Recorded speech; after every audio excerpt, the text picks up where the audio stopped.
আজকে আমি যেটা নিয়ে কথা বলবো সেটা হচ্ছে ম্যাগনেট। ম্যাগনেট দুই প্রকার, একটা হচ্ছে ন্যাচারাল ম্যাগনেট বা প্রাকৃতিক চুম্বক, আর একটা হচ্ছে আর্টিফিশিয়াল ম্যাগনেট বা কৃত্রিম চুম্বক।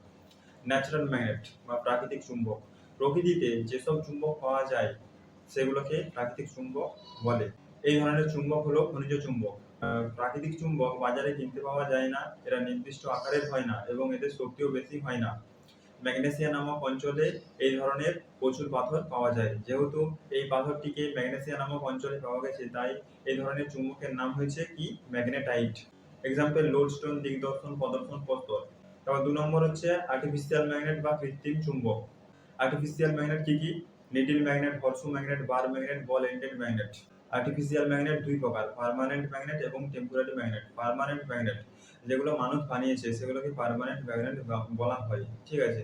যেমন হচ্ছে needle magnet, horseshoe magnet, bar magnet, ball ended magnet, এগুলো সব মানুষ বানিয়েছে।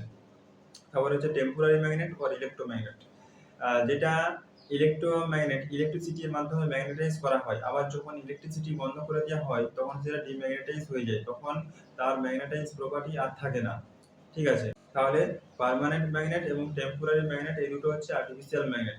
আমাদের পৃথিবীতে যত রকম পদার্থ রয়েছে সবগুলোকে তিনটে ভাগে ম্যাগনেটিজম প্রপার্টি অনুযায়ী ভাগ করা হয়েছে। এক নম্বর হচ্ছে ফেরোম্যাগনেটিক সাবস্টেন্স। ফেরোম্যাগনেটিক সাবস্টেন্স সেগুলো যেগুলো খুব স্ট্রংলি ম্যাগনেটাইজ করা হয় সেগুলোকে ফেরোম্যাগনেটিক সাবস্টেন্স বলে। যেমন কি স্টিল, নিকেল, কোবাল্ট। ২ নম্বর হচ্ছে প্যারাম্যাগনেটিক সাবস্টেন্স। প্যারাম্যাগনেটিক সাবস্টেন্স সেগুলো যেগুলো খুব স্লাইটলি বা খুব হালকাভাবে ম্যাগনেটাইজ করা হয় সেগুলোকে প্যারাম্যাগনেটিক সাবস্টেন্স বলে।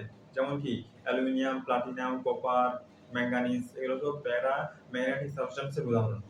৩ নম্বর হচ্ছে ডায়াম্যাগনেটিক সাবস্টেন্স। ডায়াম্যাগনেটিক সাবস্টেন্স সেগুলো যেগুলো ধরতে চায় না বা আকর্ষিত করতে চায় না সেগুলোকে ডায়াম্যাগনেটিক সাবস্টেন্স বলে। যেমন bismuth, sulphur, graphite, glass, paper, wood etcetera. এখানে তোমাদের মনে রাখতে হবে ওয়াটার হচ্ছে ডায়াম্যাগনেটিক সাবস্টেন্স এবং এয়ার হচ্ছে প্যারাম্যাগনেটিক সাবস্টেন্সের উদাহরণ।